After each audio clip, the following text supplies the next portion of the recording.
सुबह का समय होता है। सूरज की हल्की किरणें पेड़ों के बीच से छन रही हैं। टूनी चिड़िया पेड़ के ऊपर से उड़ते हुए चारों तरफ देख रही है।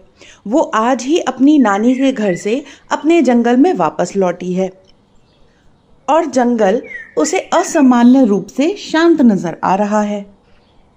ये जंगल इतना शांत क्यों है? पहले यहाँ हर जगह जानवरों की आवाजें गूंजा करती थी। अब ये खामोशी मुझे डरा रही है। टूनी नीचे उतरती है और देखती है कि आसपास कोई भी जीव जंतु उसे नजर नहीं आ रहा है। अरे, ये तो मीनू तोते का घर है ना? ये भी खाली है। और इसके नीचे खरगोश की गुफा होती थी, वो भी नहीं है। ये सारे के सारे जानवर आखिर गए कहाँ? मुझे तो कुछ समझ नहीं आ रहा है। ऐसा शांत जंगल, मुझे तो सच में बहुत डर लग रहा है। ये क्या हो रहा है? टूनी उड़ते उड़ते एक बड़े पेड़ के पास जाकर बैठती है। ये पेड़ एक बरगद का पेड़ होता है। इसकी विशाल शाखाएं जमीन तक फैली हुई होती हैं।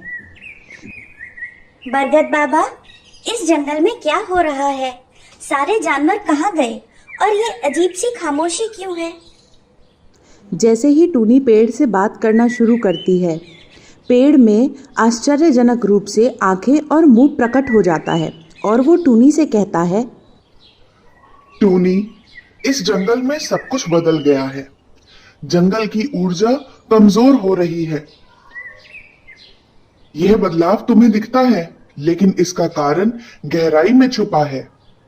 बरगद बाबा, लेकिन इस जंगल के सारे पशु पक्षी कहाँ चले गए? मुझे कोई नजर नहीं आ रहा। मुझे प्लीज बताइए कि वो लोग कहाँ पर हैं। टूनी, वो सब पीछे जंगल की बिल्कुल आखिरी छोर पर एक गुफा है, उसमें छुपे हुए हैं। टूनी तुरंत उड़कर वहां जाती है और उन गुफा के अंदर छुपे हुए जानवरों से बात करती है और कोशिश करती है कि उनका डर कम कर सके और उन्हें बाहर निकाल सके। अरे टूनी, तुम यहाँ कैसे? तुम तो अपनी नानी के घर गई थी। हाँ दोस्तों, मैं आज ही वापस आई हूँ और मुझे पता चला कि आप लोग यहाँ पर छुपे हुए हैं। बरगद बाबा कह रहे थे कि जंगल में बदलाव आ रहा है। दोस्तों, ये जंगल आपके बिना बिल्कुल अच्छा नहीं लगता। आप यहाँ क्यों छुपे हुए हैं? क्या कारण है? मुझे बताइए तो सही। हमें खुद कुछ समझ नहीं आ रहा टूनी, तो हम तुम्हें क्या बताएंगे। कोई अपनी मर्जी से अपना घर छोड़कर नहीं आना चाहता है।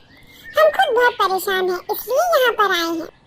आप लोग परेशान हैं, ये बात तो मैं समझ चुकी हूँ, लेकिन अगर मुझे असली समस्या क्या है पता ही नहीं होगा तो मैं उसका समाधान कैसे निकालूंगी? सोनू हिरन भैया, आप ही मुझे बताइए ना, क्या हुआ है? टूनी, हमें सचमुच में नहीं पता, लेकिन जंगल में एक अजीब सा सन्नाटा है, एक अजीब सी शांति है जो दुख की ओर संकेत कर रहा है। हम लोग भी बाल बच्चेदार हैं, इसलिए यहाँ आ गए। कई दिनों से हमें ऐसा लग रहा है जैसे जंगल से मानो जान ही खत्म हो गई हो। इसलिए हम सब लोग एक साथ इकट्ठा होकर यहाँ रह रहे हैं। ये समस्या तो बहुत बड़ी नजर आती है, लेकिन मैं आप लोगों को यहाँ ऐसे तो नहीं रहने दे सकती। मैं फिर से बरगद बाबा के पास जाती हूँ। वो तो बहुत समय से इस जंगल में है, उन्हें जरूर इसका कोई ना कोई उपाय पता होगा। टूनी बरगद के पेड़ के पास वापस लौटती है और उससे कोई उपाय पूछती है।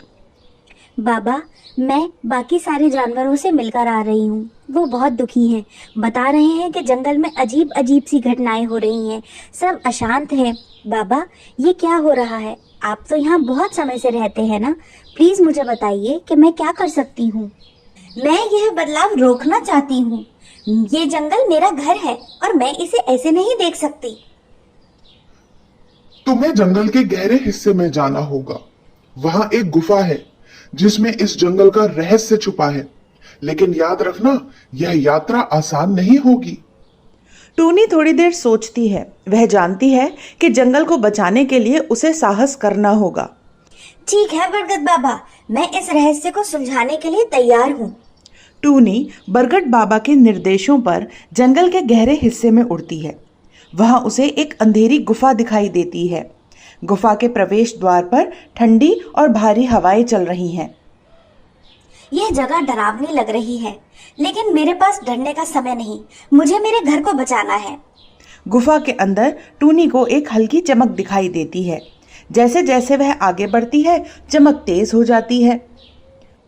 थोड़ी दूर आगे चलने पर उसे बहुत सारे चमकीले रत्न और पत्थर नजर आते हैं।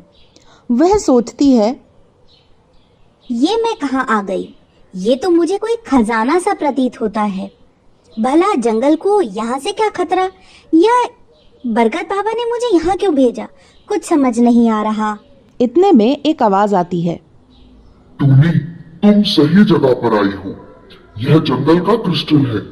यह पूरे जंगल की ऊर्जा का स्रोत है, लेकिन यह अब असंतुलित हो गया है। असंतुलित क्यों हुआ और इसे ठीक कैसे किया जा सकता है? जंगल के प्राणी इसे अपने डर और नकारात्मकता से कमजोर कर रहे हैं। इसे ठीक करने के लिए तुम्हें अपनी ऊर्जा इसे देनी होगी। मगर मेरी ऊर्जा से जंगल बच सकता है, और अगर मेरी ऊर्जा से जंगल बच सकता है तो मैं इसे देने के लिए तैयार हूँ। टूनी अपनी ऊर्जा क्रिस्टल में प्रवाहित करती है। धीरे धीरे क्रिस्टल स्थिर हो जाता है और उसकी रोशनी भी पहले से अधिक हो जाती है। अचानक गुफा की दीवारें चमकने लगती हैं। शुक्रिया टूनी, मुझे तुम्हारी तरह साहसी और ईमानदार जंगल के प्रति वफादार की ही जरूरत थी। तुम्हारी ऊर्जा से आज मैं फिर से स्थिर हो गया हूँ। अब तुम यहाँ से जा सकती हो। मैं तुम्हें आश्वासन देता हूँ कि आज के बाद जंगल में कभी भी कोई भी अशांति या परेशानी नहीं आएगी। गुफा के बाहर निकलते ही टूनी देखती है कि जंगल में हलचल शुरू हो गई। धीरे धीरे जानवर जंगल में लौटने लगे हैं और पेड़ पौधे भी खिल उठे हैं। तुमने तो कमाल कर दिया टूनी। तुम्हारी बहादुरी ने जंगल को नया जीवन दिया है। ये तो मेरी जिम्मेदारी थी। यह मेरा घर है और इसे बचाना मेरा कर्तव्य है। जंगल के जानवर एक एक करके टूनी के पास आते हैं। टूनी, तुम्हारा धन्यवाद। हमें बचाने के लिए तुमने जो किया, हम उसे कभी नहीं भूलेंगे। तुम्हारी बहादुरी हम सब के लिए प्रेरणा है। अब हम कभी डरकर नहीं छिपेंगे। जानवर तालियां बजाने की तरह चहचहाने और गूंजने लगते हैं। टूनी की आंखें खुशी से नम हो जाती हैं। टूनी बरगद बाबा के पास लौटती है। टूनी, यह सिर्फ तुम्हारी बहादुरी नहीं थी, बल्कि तुम्हारा निस्वार्थ प्रेम था जिसने जंगल को बचाया। बरगद बाबा, आपने मेरा मार्गदर्शन किया। अगर आप ना होते तो मैं रास्ता न ढूंढ पाती। यह जंगल अब सुरक्षित है, लेकिन तुम्हें हमेशा सतर्क रहना होगा। जंगल के हर कोने में जीवन का ध्यान रखना होगा। मैं हमेशा इस जंगल की रक्षा करूंगी। यह सिर्फ मेरा घर नहीं, मेरी पहचान है। बरगद बाबा अपनी शाखाएं धीरे धीरे हिलाते हैं, जैसे टूनी को आशीर्वाद दे रहे हों। अगली सुबह जंगल में हर तरफ खुशी है। जानवर इकट्ठा होकर अपनी नई शुरुआत का जश्न मना रहे हैं। टूनी एक ऊंचे पेड़ पर बैठी है और आसमान की ओर देख रही है। जंगल अब फिर से जीवित हो गया, लेकिन मुझे ये याद रखना होगा कि सच्चाई और साहस हमेशा साथ चलते हैं। टूनी आसमान में उड़ जाती है। जंगल में पक्षियों का मधुर गीत गूंजने लगता है। अरे वाह नानी, ये कहानी तो बहुत ही अच्छी थी। आप हमें कितनी अच्छी अच्छी कहानियाँ सुनाती हैं और इससे हमें कितनी अच्छी सीखें मिलती हैं। हाँ मेरे बच्चों, ये कहानियाँ मैं तुम्हें इसलिए सुनाती हूँ क्योंकि मैं चाहती हूँ कि तुम बहुत साहसी और निर्भय पक्षी बनो।